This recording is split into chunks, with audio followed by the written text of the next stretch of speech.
मुर्शिदाबाद के फरक्का विधानसभा के कांचन ताला पंचायत के हिजलत तला दीवारपाड़ा में पिछले 30 वर्षों में इतनी बारिश नहीं हुई थी और लगभग घुटने तक पानी जमा हो गया, जिससे स्थिति बहुत खराब हो गई है। मुर्शिदाबाद के फरक्का विधानसभा के कांचन ताला पंचायत के हिजल तला दीवारपाड़ा में पिछले 30 वर्षों में इतनी बड़ी बारिश नहीं हुई और लगभग घुटने तक पानी जमा हो गया, जिससे स्थिति बहुत खराब हो गई है। स्थानीय लोगों ने बताया कि रास्ता बनाने के दौरान वैज्ञानिक विधि का पालन नहीं किया गया, जिस कारण पानी का निकास नहीं हो पा रहा। मौसम विभाग के अनुसार यहां लगभग 13.5 मिलीमीटर बारिश हुई शुक्रवार से, लेकिन बारिश का पूर्वानुमान होने के बावजूद प्रशासन ने सही तरीके से क्षेत्र का विकास नहीं किया। इसके अलावा मुर्शिदाबाद के कई अन्य इलाके भी इस तरह जलमग्न हैं, जैसे डाक बंगला, सर्कस मैदान भी पूरी तरह पानी में डूब गया। स्थानीय लोग त्वरित नाली निर्माण और सड़क सुधार की मांग कर रहे हैं, अन्यथा भविष्य में ऐसी आपदाओं का सामना बार बार करना पड़ेगा, जिससे ग्रामीण इलाकों में जनजीवन प्रभावित हो रहा है। इन कारणों से मुर्शिदाबाद पंचायत क्षेत्र में जलभराव की समस्या बनी हुई है और स्थानीय प्रशासन को तुरंत प्रभावी कदम उठाने की आवश्यकता है। मुर्शिदाबाद, पश्चिम बंगाल से सुभाष मंडल की रिपोर्ट। আমাদের এখানে আমার মনে পড়া অবধি প্রায় 30 বছরের উপরে এরকম জল। হ্যাঁ, আজকে তো পুরো গ্রামের যত আবর্জনা রাস্তায় চলে এসছে, আর জলের জন্য কোনো ট্রেনের কোনো ব্যবস্থা নেই। হ্যাঁ, নালাগুলো সব যেগুলো সব নালাগুলো ছিল সেগুলো বন্ধ হয়ে গেছে।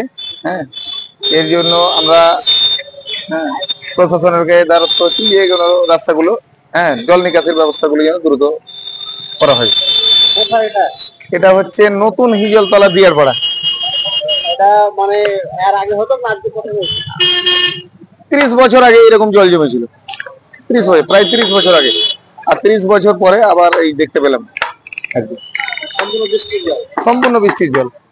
যত আবর্জনা ছিল সব পুরো রাস্তায় ভরে গেছে, পুরো মানে রাস্তাঘাট সব পুরো দূষিত হয়ে গেছে। জল তো যা আছে সব দূষিত জল। কতটা অসুবিধা ছোট বাচ্চাদের শুরু করে বয়স্ক লোক আছে, প্লাস প্রত্যেকেরই অসুবিধা।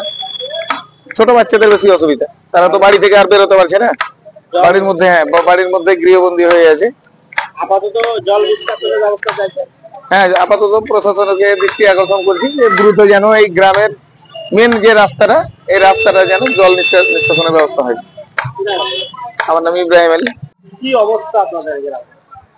অবস্থা বলতে গতকাল রেকর্ড পরিমাণে বৃষ্টি হয়, যার ফলে গ্রামের যেটা মূল রাস্তা সেখানে প্রচন্ড 1 হাঁটু করে জল জমে যায় এবং গ্রামে মূলত কোনো জল নিষ্কাশনের ব্যবস্থা নেই, যেটা সব থেকে বড় সমস্যা। গ্রামে একটা মাত্র গর্তের উপর ভিত্তি করেই জল নিষ্কাশন ব্যবস্থা গড়ে উঠেছে, যেটা পিছনে গর্ত রয়েছে। এই গর্ত ফুল হয়ে যাওয়ার কারণে এখন জল কোনো দিকে বেরোতে পারছে না। এবং সব থেকে বড় সমস্যা, এই যে গ্রামের মূল রাস্তা, এই জায়গাটা নিচু এবং ওই দিকের রাস্তাগুলো উঁচু, ফলত যত জল গ্রামের মুখে এসে জমছে এবং জল নিষ্কাশনের ব্যবস্থা না থাকায় মানুষ চরম হয়রানির শিকার হচ্ছে। তাহলে কি রাস্তাটাই ভুল? রাস্তাটা যিনি স্যাংশন করেছেন, প্ল্যান করেছেন, তাদের ভাবা উচিত ছিল গ্রামের মূল রাস্তাটা মুখের জায়গাটা উঁচু থাকা উচিত এবং গ্রামের দিকটা যেদিকে মাঠ আছে সেই দিক যদি নিচু থাকতো তাহলে জলটা হয়তো বেরিয়ে যেতে পারতো। জল নিষ্কাশনের ব্যবস্থা না থাকার কারণে এই অবস্থা। পুকুরকে ভরসা করে হ্যাঁ, পুকুরকে ভরসা করে ড্রেনেজ সিস্টেম গড়ে উঠেছে, যেটাই সব থেকে বড় সমস্যা। ঢালটা এইদিকে আছে, ঢালটা যদি মাঠের দিকে থাকতো হয়তো জল মাঠের দিকে চলে যেত। পুরো গ্রামের জল কিন্তু এখন এখানে এসে জমা হচ্ছে। বর্তমানে এমন কেন? পুকুরটা কি মানে আস্তে আস্তে ডুবে যায়? বর্তমানে পুকুরটা পুরোপুরি জলে ভর্তি, জলে পরিপূর্ণ, এই জন্য এত বড় সমস্যা। তাহলে ড্রেনের ব্যবস্থা নেই? না, ড্রেনের কোনো ব্যবস্থা নেই, একটাই মাত্র পুকুর, সেটাকে ভিত্তি করে ড্রেনেজ ব্যবস্থা এবং রাস্তা প্রচন্ড নিচু, দেখতেই পাচ্ছি।